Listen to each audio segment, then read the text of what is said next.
എല്ലാവർക്കും ഈ ചാനലിലേക്ക് സ്വാഗതം. ഇന്ന് സേമിയ പായസത്തിൻ്റെ റെസിപ്പിയാണ് കാണാൻ പോകുന്നത്. 1/2 ലിറ്ററിൻ്റെ അത്യാവശ്യം തിക്കായിട്ടുള്ള പാക്കറ്റ് പാലാണ് ഞാനിവിടെ ഉപയോഗിക്കുന്നത്. ഒരുപാട് വെള്ളം ചേർത്തിട്ടുള്ള പാൽ ഉപയോഗിക്കുന്നതിനേക്കാളും നല്ലത് കുറച്ച് തിക്കായിട്ടുള്ള പാൽ ഉപയോഗിക്കുന്നതാണ്. ഞാനിവിടെ പാലിൽ വെള്ളമൊന്നും ചേർത്തിട്ടില്ല. ഇപ്പോൾ ആദ്യത്തെ തിള വന്നിട്ടുണ്ട്. ഇത് കുറച്ച് നേരം അടുപ്പത്ത് തന്നെ ഇരുന്നിട്ട് ചെറുതായിട്ടൊന്ന് വറ്റിച്ചെടുക്കണം. ആ സമയം കൊണ്ട് നമുക്ക് സേമിയ ഒന്ന് വറുത്തെടുക്കണം. ഒരു പാൻ അടുപ്പത്ത് വെച്ചതിന് ശേഷം അതിലേക്ക് കുറച്ച് നെയ്യ് ഒഴിച്ചിട്ടുണ്ട്. കാഷ്യൂവും ഉണക്കമുന്തിരിയും ആദ്യം വറുത്തെടുക്കുക. ശേഷം അതേ നെയ്യിൽ തന്നെ സേമിയ വറുത്തെടുക്കുകയാണ് ചെയ്യുന്നത്. 1/2 ഗ്ലാസ് അളവിന് മേലെ സേമിയ ഞാനിവിടെ ഉപയോഗിച്ചിട്ടുണ്ട്. അത്യാവശ്യം തിക്കായിട്ടുള്ള സേമിയ തന്നെയാണ്.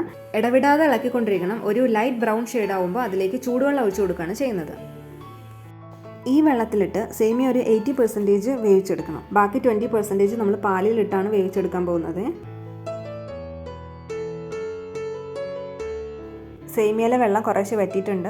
വേവും ഞാൻ പറഞ്ഞ അളവിനായിട്ടുണ്ട്. ഈ ചട്ടി ഒന്ന് നമുക്ക് മാറ്റി വയ്ക്കാം. ഇത് വറ്റിച്ചെടുത്ത പാലാണ്. ഇതിലേക്ക് വേവിച്ച് വെച്ച സേമിയ ചേർക്കുക. ഞാൻ ആദ്യം പറഞ്ഞ പോലെ ഇനി 20% പാലിൽ കടന്നിട്ടാണ് വേവേണ്ടത്. ഒരു 3 to 5 മിനിറ്റ്സ് അത് പാലിൽ കടന്ന് തിളക്കട്ടെ. ഈ ഒരു പരിവാകുമ്പോഴത്തേനും നമുക്കതിലേക്ക് പഞ്ചസാര ആഡ് ചെയ്യാം. ഞാൻ 1/2 ഗ്ലാസ് സേമിയാണല്ലോ എടുത്തത്. അപ്പോൾ 1 ഗ്ലാസ് പഞ്ചസാരയാണ് ഉപയോഗിക്കുന്നത്. പഞ്ചസാര ആഡ് ചെയ്തപ്പോൾ കണ്ടില്ലേ, പായസം ഒന്ന് ലൂസായി.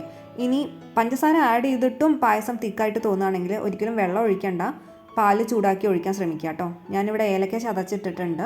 ഒരു 2-3 മിനിറ്റ് കൂടെ പായസം അങ്ങനെ തിളക്കട്ടെ. അത്രയേ ഉള്ളൂ, നമ്മുടെ പായസം റെഡിയായി. അവസാനമായിട്ട് നമ്മൾ നെയ്യിൽ വറുത്ത് വെച്ച കാഷ്യൂവും ഉണക്കമുന്തിരിയും ചേർത്തിട്ട് സെർവ് ചെയ്യാം. പായസം ഇത്തിരി ലൂസായി പോയാലും കുഴപ്പമില്ല കേട്ടോ, ആറുമ്പോൾ അത് തിക്കായിക്കോളും. ഞാൻ ഇങ്ങനെയാണ് വീട്ടിൽ സേമിയ പായസം ഉണ്ടാക്കാറുള്ളത്. നിങ്ങൾ വേറെ തരത്തിലാണ് ഉണ്ടാക്കുന്നതെങ്കിൽ ഒരിക്കലെങ്കിലും ഇങ്ങനെ ട്രൈ ചെയ്ത് നോക്കൂ, നന്നായിരിക്കും.